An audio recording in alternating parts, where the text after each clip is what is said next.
ইলেকশনে দেখেছি শ্রমিক হোসেন 1,34,957 ভোট পেয়েছেন, রানার বেগম তিনি 55,000 ভোট পেয়েছিলেন, বিজয়ী মার্জিন ছিল 79,702 ভোট।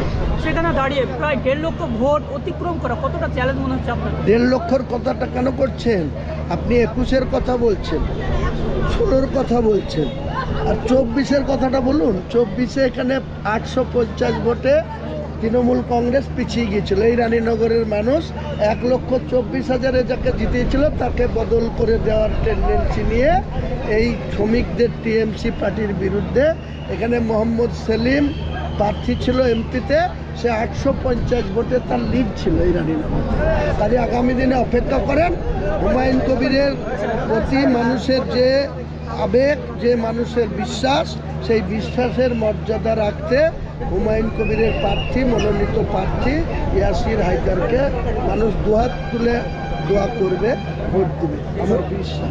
ওই সিদ্দিকুল্লাহ চৌধুরীর 3টে ভাগ। ও 2016 সালে ভোটে দাঁড়িয়েছিল কোথায়? বর্ধমানের মঙ্গলকোটে।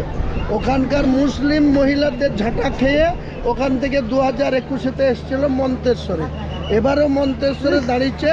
ওখানকার ব্লক সভাপতিরা ওকে জুতিই পালিশ করবে ভোটের পরে, দেখবেন রেজাল্ট ও হেরে বাড়ি আসবে।